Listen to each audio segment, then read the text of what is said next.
chrétien, c'est un mot vite fait dit, vite fait parler, mais le mot chrétien, c'est une grande responsabilité.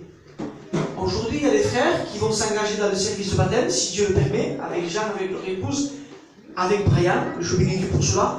Mais il y a des frères qui se sont baptisés, il y a des sœurs qui sont baptisés. Et je pense que Dieu, ce matin, veut te pousser à toi, qui écoute, à être plus consacré dans les choses de Dieu. Et plaire à Dieu. Aujourd'hui, on vit des temps très difficiles et des temps très compliqués. Le texte que nous avons lu ensemble nous dit comment nous devons nous conduire et plaire à Dieu. Et j'avais un petit passage à vous lire aussi dans les Actes des Apôtres, et nous parle d'un couple. Un couple qu'on appelle Anania et Saphira. Ce couple sert de Dieu. Ils sont dans les choses de Dieu, ils sont consacrés à Dieu. Mais à un moment donné, la Bible nous montre qu'ils vont vendre un champ, un terrain. Et quand ils vendent un terrain, la Bible nous montre que dans la loi, si c'est fait comme ça, ils devaient garder une partie pour eux, mais aussi une partie pour les choses de Dieu. Mais comme eux, ça leur a coûté de donner cette partie aux choses de Dieu, et ils voulaient garder tout pour eux, vous savez ce qu'ils ont fait? Ils ont menti au Saint-Esprit. Et ils ont voulu cacher au Saint-Esprit. Et ils n'ont pas voulu être clairs, purs devant Dieu. Alors je vous demande pardon, et je vous demande pardon à vous. Et je pense que le Saint-Esprit nous pousse à toi et nous pousse à moi à être purs devant les choses de Dieu. Si Dieu te demande ce matin, si le Saint-Esprit te demande certaines choses, un peu comme mon cas, et que Dieu est contre ton désir à toi, tu dois et nous devons nous soumettre à la volonté de Dieu. Amen. Et de dire à Dieu, Seigneur, si c'est ta volonté, je veux me soumettre. Et ne pas prendre la place de Dieu. De dire, Seigneur, je veux certaines choses. Seigneur, je veux que tout se fasse si vite. Non. Nous devons laisser le temps de Dieu. Si Dieu ne veut pas te donner maintenant, eh bien laisse agir le temps de Dieu. Si ta prière qui est cachée et que personne ne sait, et qu'il y a un certain temps que tu demandes à Dieu, et si Dieu ne t'accorde pas maintenant, laisse le temps de Dieu. Amen. Vous savez, le diable est rusé. Le diable est malin. Et il va venir. Et il va te parler. Et il te dira, vous savez, que Dieu ne répond pas. Dieu ne te donne pas. Dieu ne t'écoute pas. Et alors nous allons perdre foi. Nous allons baisser les mains. Et le combat va cesser. Et le diable va commencer à prendre du terrain. Et ce matin, le Saint-Esprit te parle. Et il te dit de ne pas baisser les mains. Mais au contraire, de combattre le bon combat. Amen. Parce que nous sommes des chrétiens. Un chrétien, c'est comme un soldat. Nous sommes appelés à combattre. Tu es appelé à combattre le bon combat de la foi. Amen. Un chrétien qui n'a pas de combat, un chrétien qui n'a pas de lutte, un chrétien que tout lui va bien, c'est pas un chrétien, c'est pas un enfant de Dieu. C'est pas normal. Tu as des questions à te poser. Et c'est tout à fait normal qu'un fils de fille de Dieu passe par des combats, par des problèmes. Un jour, je le répète encore une fois, un jour il y avait un homme, on l'appelait David. C'était un petit enfant. La Bible nous parle qu'il était beau de figure. Et David avait beaucoup de frères autour de lui. Il y avait son père Isaïe qui était là. Et à un moment donné, dans le peuple d'Israël, il y a des géants qui se lèvent contre donc Israël. C'était les Philistins. Et ce homme qu'on appelait Goliath faisait 3 mètres d'auteur, avec une épée, avec son bouclier, son armure. Il devait être impressionnant. Un homme 3 mètres d'auteur qui se dirige vers vous et qui vous provoque et que dit venez et je n'ai pas peur. Sûrement que le peuple, même sûr, que le peuple d'Israël avait peur. Ils étaient en panique. Pourquoi? Parce qu'ils avaient un géant contre eux. Et ils se disaient les uns les autres, vas-y toi, envoie-nous les personnes osaient affronter Goliath. Pourquoi? Parce que lui avait son hauteur, sa force, son épée. Il avait tout. Pour pas dire, je ne peux pas combattre contre eux. Parce que il était impressionnant. Le diable t'impressionne. Le diable nous fait peur. Le diable nous envoie des combats. Le diable nous envoie des luttes, des maladies, des problèmes. Alors on nous dit on n'arrivera jamais.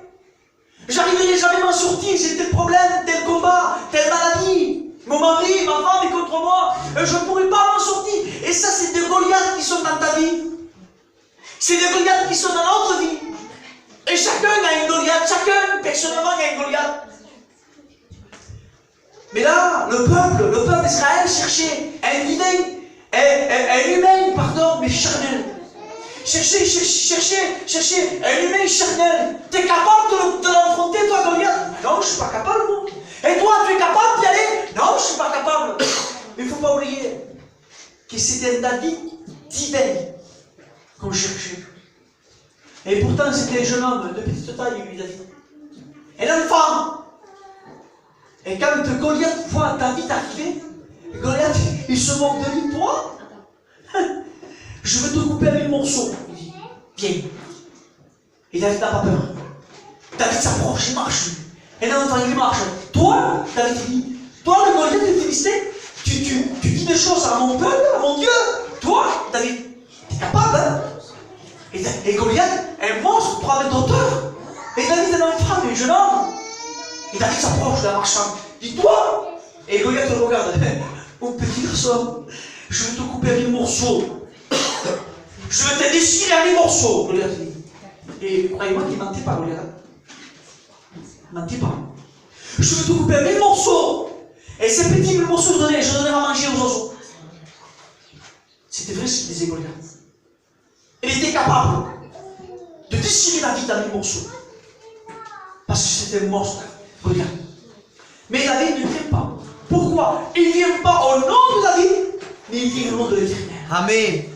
Si ce matin il y a certains de vous qui passent par des problèmes, des difficultés, certains de vous ont des Goliaths, et que personne ne sait, ni ton épouse, ni ton mari, ni tes enfants, et on le cache si bien, vous voyez-vous, ces personnes, ce sont des personnes qui savent le cacher, des souffrir jusqu'aux oreilles.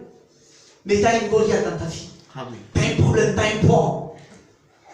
Et tu n'arrives pas à t'en sortir. Tu as ce problème. Et chaque fois que tu dis, je m'en sortirai. Comme Samson. Je m'en sortirai. Et tu t'aperçois que tu ne t'en sors pas. Goliath est toujours là. Goliath te fait face. Goliath t'insulte. Et oui, toi tu te diriges vers Goliath. Au nom d'Anthony. Au nom de Manuel. Au nom d'Abraham. C'est impossible. Mais on marche devant Goliath. Au nom de l'Éternel. Amen. N'oubliez jamais. Je vous parle comme ce serait la dernière réunion. Comme, je ne sais pas, comme il y aurait une fin de réunion. Ou la fin d'une personne. La fin d'une vie. Pas de la mort, hein. Attention, hein, je ne dis pas ça. Mais la fin d'une vie chrétienne, je vous parle. On dirait que le Saint-Esprit me pousse à parler pour une personne qui est au bord du précipice. Je dis, s'il n'y a pas la solution, je quitte tout. Je ne viens plus aux réunions, c'est fini. Je ne prie plus, je ne dis plus, je laisse tout. Et je retourne dans la boue du péché. Et on dirait que Dieu me pousse ce matin à parler à ces personnes. S'il y a Goliath dans ta vie et que tu n'arrives pas à combattre, ne va pas au nom de Jean, ne va pas au nom de Sylvia, tu vas te tromper, et on va se tromper. Et il va nous prendre Goliath, il va nous déchirer. Oui. Le diable veut ton mal, il veut ta perte. Il veut te ramener vers lui. Soyons des chrétiens fervents. Non, Seigneur. Soyons des chrétiens que tu. Amen. Hier, j'ai récupéré 3 ânes. Des ânes. Oui, j'ai pris 3 ânes. J'ai regardé sur mon poing, et il y avait des ânes à donner. Et comme à mon terrain, à chaque fois, je suis obligé de passer à tour de je ne peux plus. Alors, j'ai dit à donner. Alors, j'ai récupéré pour mon jardin, les enfants se regardent. On se paye. On donne un peu d'eau, vous voyez, c'est pour les enfants. Avec des poules, j'achèterai plus ça. Alors, j'ai pris mon petit camion et j'ai été chercher ces ânes. J'arrive là-bas. Le Paul me dit, il y a la maman et ses 2 filles. Ah, d'accord. Il me dit, on va faire monter les 2, l'autre il est têtu. âne, c'est normal. Je dis bon, allez, on prend la maman, on la fait monter des camions, facile. La fille aussi. Et puis comme il n'y avait pas de place sur mon camion, je suis parti à mon terrain, je suis revenu chercher la dernière cadet, la fille. J'arrive, Manuel. Moi, j'avais toujours entendu parler que les ânes sont têtus. Toujours entendu parler de ça. Hein? Mais le fait ne me propose jamais.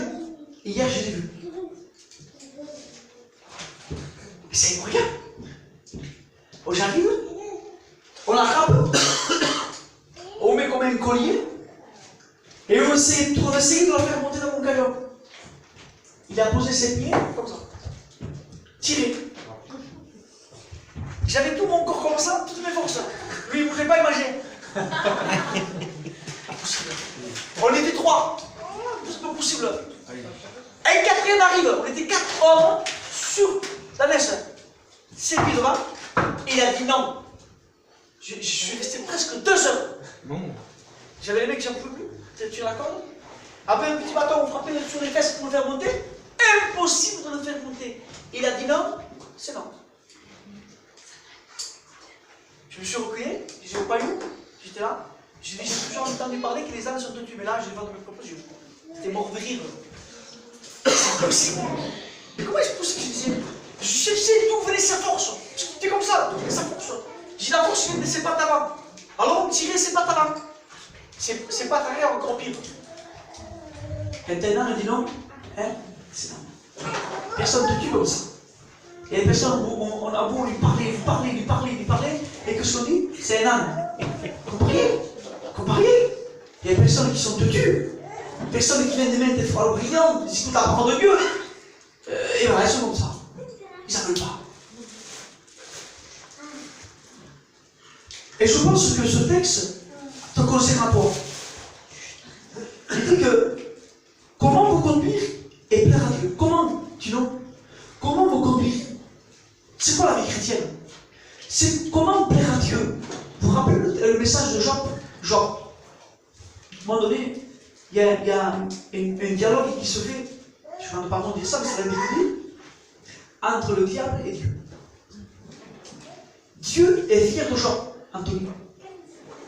Et Dieu dit à Satan, as-tu remarqué? Dieu dit à Satan, as-tu remarqué mon serviteur Job? Et Satan dit non. Comment il est intègre et droit? Une fois, il y a très longtemps, je ne suis pas encore serviteur, je suis un peu du diable, peut-être chrétien. J'avais médité sur ce texte. Et j'ai dit, Seigneur, comment est-ce possible que Dieu a remarqué du ciel Job? Il était fier de Dieu. Il était fier de Job. Est-ce que Dieu est fier de toi? Est-ce que Dieu est fier de toi, Manuel? Est-ce que Dieu est fier de toi?